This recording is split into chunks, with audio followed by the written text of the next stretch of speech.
एक प्यारी सी कविता जो समस्त स्त्रियों को समर्पित है। वो आखिरी सांस तक ढूंढती रही घर अपना, जिसमें जन्म लिया था।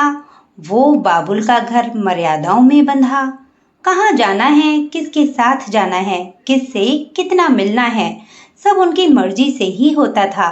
पिता खुद छाया बने रहे, इसलिए उन्होंने कभी घर के बाहर जाकर धूप सहने का मौका नहीं दिया। ब्याह कर फिर एक नए घर में प्रवेश किया, लेकिन ये घर या तो सास का था या पति का, मर्यादाओं और कायदों में बंधा।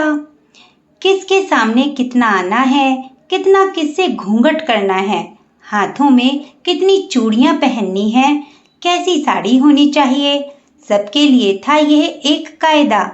समय पर उठना और सबके सोने के बाद सोना, और समय पर सबको खाना देना।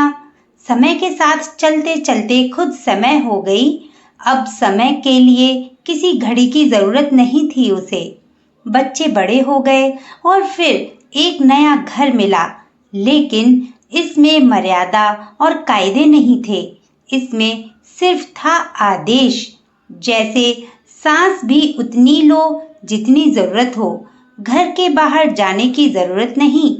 यहाँ शायद 7 से बड़ी सास थी एक। वो इस घर में पैदा हुए तो हक उनका, घर उनका, सब उनका। वो तो कई साल पहले किसी और के घर से इस घर में आई थी, इसलिए कभी भी घर से निकाली जा सकती है। जिसने अपना पूरा जीवन दूसरों के घर को घर बनाया, उसके लिए किसी घर में कोई जगह ही नहीं। अब उसकी मर्जी है, रहना है तो रहें, लेकिन मुंह बंद करके। आंखों का उतना ही इस्तेमाल जितना जरूरी, कानों से उतना ही सुने जितना उसके लिए सही। अंतिम बेला आने को है, फिर किसी नई जगह जाना होगा, शायद इस बार हमेशा के लिए, फिर कभी न लौटने के लिए, क्योंकि ये घर भी उसका घर नहीं।